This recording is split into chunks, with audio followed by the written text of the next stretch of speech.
Terima kasih Anda masih bersama kami di Kompas Petang. Saya Cynthia Rompas. Saudara Presiden Jokowi menjamu makan siang ketiga bakal capres di Istana Merdeka Jakarta. Jokowi mengundang Ganjar Pranowo, Anies Baswedan, dan Prabowo Subianto santap siang bersama di Istana Merdeka. Suasana makan siang tampak akrab. Sesekali Jokowi meminta para capres untuk mengambil dan mencoba menu hidangan yang tersedia. Jamuan ini dianggap sebagai bagian dari komitmen Presiden Jokowi mendukung ketiga bakal calon presiden dalam Pilpres 2024.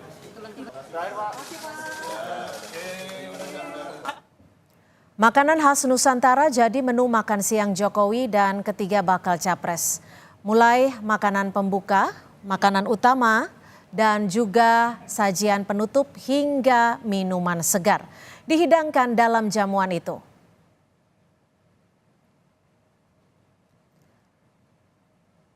Menu yang disantap bersama Jokowi dan para baca pres antara lain nasi putih, soto Lamongan, ayam kodok, sapi lada hitam, bebek panggang.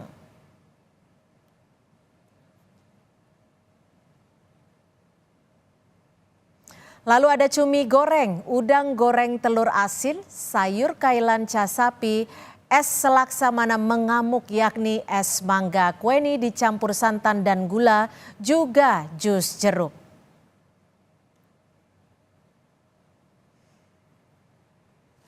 Bakal Capres Prabowo Subianto ucapkan terima kasih sudah diundang makan siang bersama bakal Capres lain oleh Presiden Jokowi di Istana Merdeka Jakarta. Prabowo mengaku karena undangan makan siang ini dirinya bisa berkumpul bareng Ganjar dan Anies. Diundang makan oleh Bapak Presiden, ya. Dan lumayan tadi ya makannya. Saya makan banyak sih. Ada soto tadi ya, soto, lontong, cumi-cumi, sayur juga. Sayur, lumayan. Jadi bagus ya, kita juga dalam suasana yang akrab. Dan tadi kami juga ucapkan terima kasih diundang. Kalau nggak diundang kita jarang bisa kumpul ya. Begitu. Bakal Capres Anies Baswedan pun menjelaskan setelah makan siang dengan Jokowi, ketiga bakal Capres berbincang santai. Ketiga kandidat presiden sekaligus menitip pesan kepada Presiden agar Jokowi menjaga netralitas dalam pemilu, termasuk seluruh unsur penyelenggara yang terlibat dalam pesta demokrasi.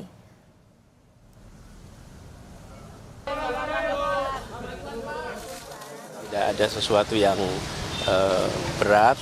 Hanya kami tadi sampaikan kepada beliau bahwa kami sering bertemu dengan banyak orang-orang yang sayang pada Pak Presiden. Dan mereka-mereka yang sayang ini menitipkan pesan untuk Bapak Presiden bisa menjaga netralitas dan menegaskan kepada seluruh aparat untuk menjaga netralitas di dalam Pilpres pemilu. Senada dengan Anies, Ganjar juga menyampaikan para bakal capres berharap pemilu berjalan damai, adil, dan para aparat tak memihak. Ganjar Pranowo bercerita ketika ketiga bakal capres kebetulan kompak berbatik saat jamuan makan siang. Antara dua anggota Kagama. Kok pakai batik semua? Ya kebetulan gitu aja, kebetulan. Ini nggak janjian ya Pak? Kita janjian. Ya, artinya kita orang Indonesia yang cinta produk Indonesia. Pak Presiden mencoba untuk kita selalu bisa berkomunikasi dengan baik dan beliau orang baik. Insya Allah juga akan mendukung sistem demokrasi yang baik dan mudah-mudahan tadi Bang disampaikan oleh beliau-beliau juga insya Allah akan bisa dilaksanakan. Nah, tugas kita, yuk kita jaga bersama-sama pemilu ini damai, para aparaturnya betul-betul imparsial.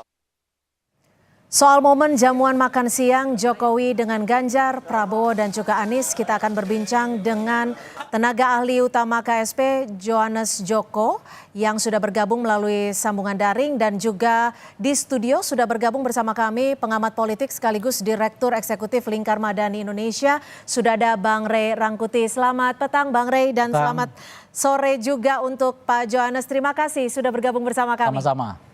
Selamat sore Bang Ray, selamat sore Mbak Sopo nih, Selamat Mbak sore. Cynthia. Dengan Cynthia, Pak Joko. Mbak Terima Cynthia. kasih. Oke Mbak Cynthia. Baik, saya akan ke Pak Joko terlebih dulu ya Bang Ray. Pak Joko, kalau kata Pak Anies ini undangan kan sudah sejak pekan lalu. Kenapa Pak Jokowi mengundang para baca pres ini? Apa sih sebenarnya pesan yang ingin disampaikan oleh Presiden kepada ketiga baca pres yang harus disampaikan secara langsung mungkin? Ya, yang pertama tentu Mbak, pertemuan ini memang sudah direncanakan lama begitu Mbak. Tetapi karena kita tahu sendiri para baca pres itu punya segudang agenda, Pak Presiden juga punya agenda, akhirnya waktunya dicari-cari ya ketemunya hari ini. Bagaimanapun juga Bapak Presiden Jokowi itu selain sebagai kepala pemerintahan, beliau juga sebagai kepala negara begitu Mbak. Dan tentu sebagai kepala negara, Presiden sangat berkepentingan sekali agar seluruh proses-proses tahapan pemilu, seluruh situasi dan kondisi politik itu bisa berjalan dengan situasi damai, aman, kondusif begitu Mbak. Dan ini yang perlu kita apresiasi dengan pertemuan ini, karena bagaimanapun juga kalau kita lihat situasi kondisi hari ini di media sosial, di masyarakat itu tampaknya mulai menghangat. Dengan pertemuan ini setidaknya ini menjadi oase gitu bagi situasi yang mulai menghangat, menjadi cooling system gitu untuk agar ya para pendukung dari masing-masing baca pres ini bisa betul-betul mengedepankan agar kontestasi politik pemilu yang menjadi agenda konstitusi 5 tahunan ini betul-betul menjadi agenda kompetisi yang produktif begitu. Oke, jadi nah kalau dari Bang Ray sendiri, menurut Bang Ray, pengamatan Bang Ray, ini gestur politik dari Pak Jokowi seperti apa sih? Kenapa momennya sekarang? Ya kalau momennya sekarang ya mungkin karena udah semuanya masuk ke KPU kan. Jadi setidaknya udah 80% lah, tinggalkan nanti verifikasi di administrasi untuk menetapkan apakah tiga pasangan calon presiden wakil presiden ini layak bertanding atau tidak gitu. Nah cuman ya ini kayaknya makan-makan biasa saja. Sebetulnya kalau dilihat dari makan-makan biasa ini targetnya cuma simbolik. Bahwa keempat-empatnya ini rukun saja ya, nggak ada masalah apa-apa gitu. Tanpa menjelaskan apakah keinginan-keinginan misalnya untuk menghendaki presiden itu bisa netral atau tidak itu belum terlihat di dalam hasil makan-makan siang ini gitu. Nah kan kalau kita baca setidaknya 2 dari 3 calon presiden ini kan berbicara soal tema netralitas presiden kan. Sesuatu yang mungkin bisa dipahami mengingat ada salah satu dari calon wakil presiden ini adalah anak presiden Pak Jokowi gitu. Bayangan saya sih mungkin Pak Jokowi udah memberi misalnya gambaran-gambaran apa yang dilakukan oleh beliau untuk menandaskan bahwa beliau benar-benar netral. Misalnya, ini misal loh ya, dengan mengatakan saya tidak akan ikut kampanye. Misalnya begitu ya. Yang kedua, saya tidak mengizinkan siapapun ya orangnya yang berada di bawah kekuasaan saya untuk terlibat dalam pemenangan. Misalnya begitu ya. Dan seterusnya itu contoh-contoh saja. Untuk memberi ilustrasi bahwa apa yang dimaksudkan oleh 2 dari 3 calon presiden ini tercapai di dalam makan-makan itu. Jadi nggak sekedar hanya makan-makan, dipoto orang, isinya yang ringan-ringan saja gitu ya. Mengingat pertemuan yang seperti ini jelas sangat mahal sekali gitu. Tapi kalau menurut Bang Ray sendiri ini kan bisa dikatakan mungkin baru pertama kalinya ketika Presiden mengundang 3 baca pres yang akan maju dalam kontestasi. Menurut Anda apakah ini hanya akan menjadi momentum simbolik saja, tapi pada nantinya akan hal berbeda? Ya makanya kita tunggu nanti penjelasan-penjelasan mungkin dari Bung Joko, kalaupun tidak Presiden yang langsung menjelaskannya gitu.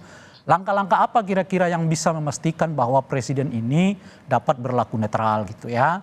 Sebab kalau cuman sekedar makan siang lalu ungkapan-ungkapan bahwa saya akan netral, tidak ada langkah-langkah yang memungkinkan orang percaya, saya kira situasinya akan sama-sama saja. Meskipun tentu saja pertemuan ini tetap harus kita apresiasi ya. Karena itu tadi Bung Joko sudah menyebutkan tensinya di bawah ini udah mulai mengeras. ya kan? Dan yang paling penting, pertanyaan orang tentang netralitas presiden itu hari demi hari makin tinggi. Ya. Jadi apa yang diungkapkan oleh dua calon presiden itu bukan sesuatu yang mengada-ada, ya kan? Tadi orang pertama tentu melihat proses sidang hakim MK yang kemarin kan. Ya. Yang kedua ada anaknya presiden di dalam. Yang ketiga presiden sendiri yang kemarin mengatakan tidak akan mengusung anaknya, tiba-tiba sekarang merestui gitu ya. Dan di ujungnya adalah soal kemungkinan adanya sengketa hasil pelaksanaan pilpres ya, dengan komposisi hakim yang sekarang sedang dipertanyakan orang, bahkan sedang dilaporkan orang ke Mahkamah Kehormatan MK begitu ya. Oke. Nah ini semua membulat, yang kalau lama-lama tidak segera diperjelas ya situasi, kondisi, keinginan perihal netralitas presiden itu bisa mengurangi tingkat kepercayaan orang kepada hasil pemilu. Baik. Nah perlu diingatkan hasil pemilu itu bukan soal facts-nya, soal bahwa kenyataannya hasil suara dihitung dengan baik, macam-macam. Bukan sekedar itu. Tapi termasuk di dalamnya menjaga trust, menjaga rasa kepercayaan orang.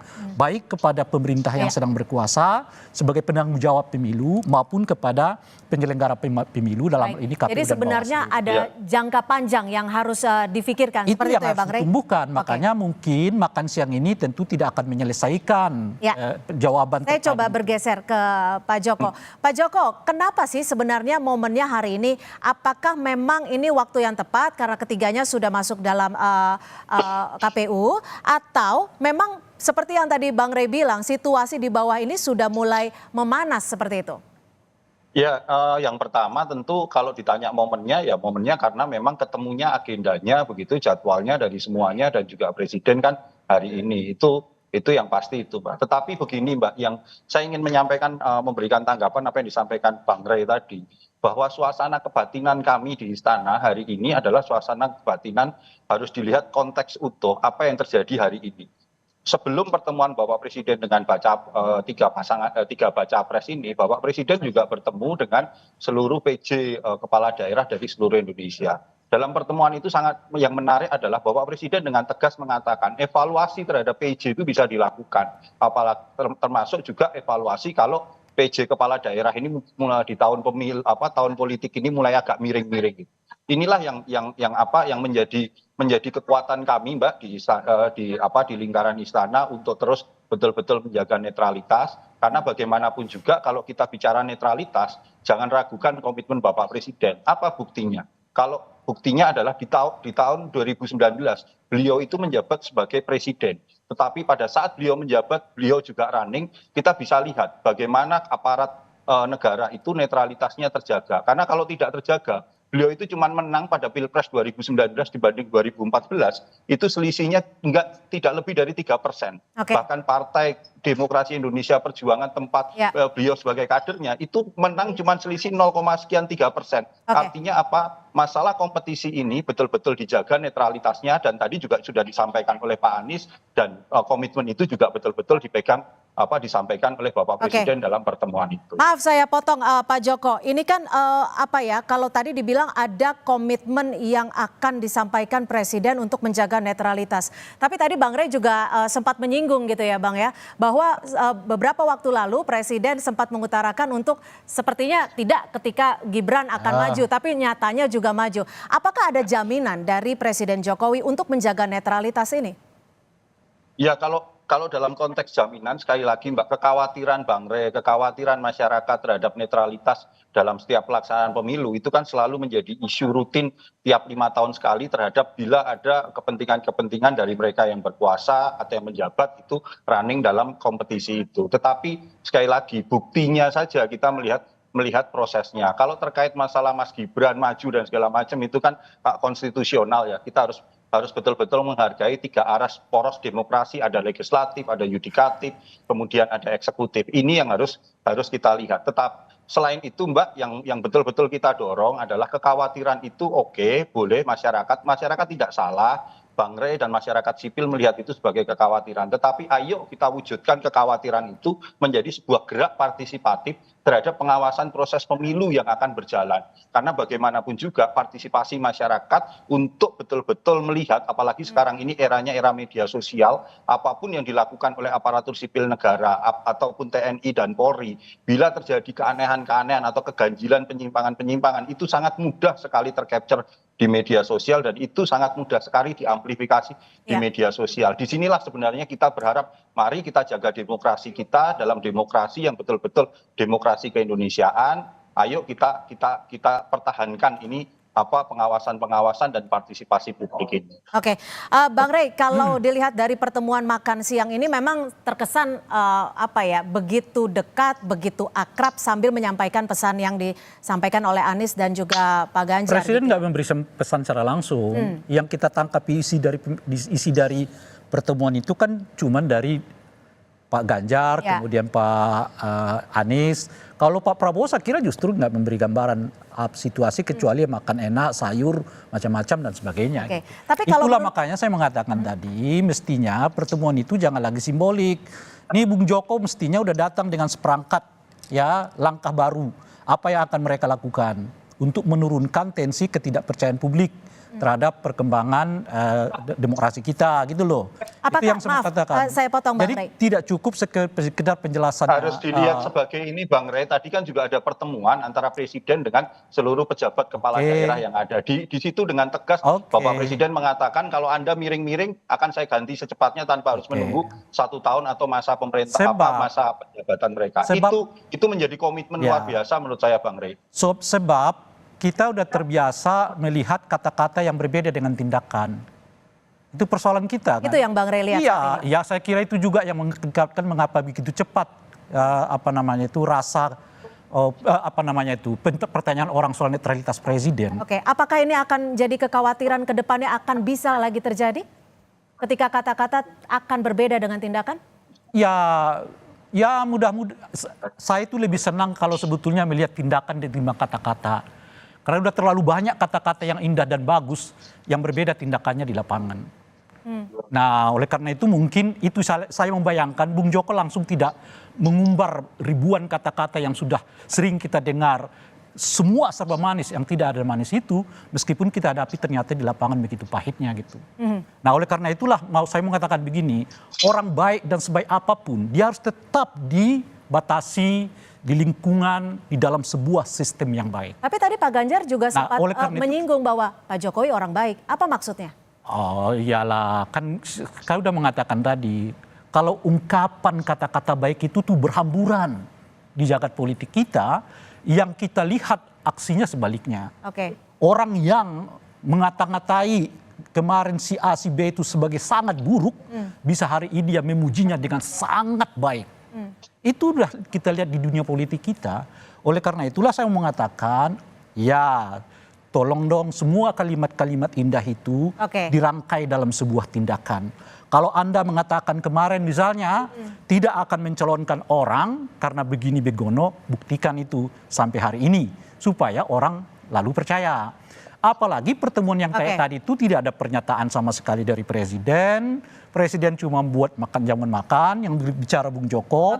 Bung Joko hanya mengajak kita supaya percaya pada komitmen presiden. Oke, coba kita langsung tanya ke Bung Joko. Gitu loh. Pak Joko, kenapa Pak Presiden tidak ikut memberikan statement atas makan siang ini?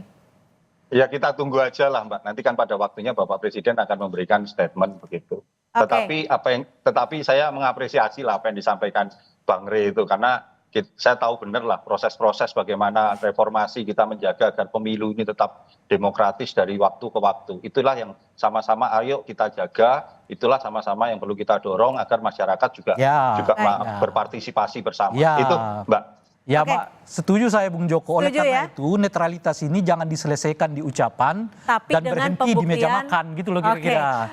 Ya harus di dalam sebuah tindakan dan kerangka sistem yang baik. Baik, Pak Joko terakhir untuk mengkonfirmasi, apakah besok Bacawa Pres akan juga diundang untuk makan siang bersama? Artinya Pak Jokowi ketemu anak sulungnya ya? Kalau yang kami dapat informasi yang mengundang bukan Pak Presiden begitu Mbak untuk yang Bacawa Pres, nanti yang mengundang adalah dari Pak Kiai Ma'ruf Amin dari Wakil Presiden. Tetapi terkait jadwalnya seperti apa, ini kan belum, nantilah malaman kita baru tahu detailnya seperti apa gitu, Mbak. Ada alasan khusus kenapa bukan presiden yang ingin makan siang bersama? Ya kalau bakal calon presiden yang undang ya presiden, kalau bakal calon wakil presiden yang undang calon wakil presiden, ya kurang lebih gitu aja lah Mbak, sederhana aja lah kita melihatnya. Baik, terima kasih sekali lagi tenaga ahli utama KSP, Johannes Joko sudah bergabung bersama kami. Terima kasih sekali lagi Bang Ray Rangkuti, pengamat politik sekaligus Direktur Eksekutif Lingkar Madani Indonesia. Mudah-mudahan tidak hanya kata-kata tapi bisa tidak dibuktikan berhenti dengan di ucapan tidak berhenti dan tidak diucapkan. selesai di meja makan. Gitu. Terima kasih, selamat sore.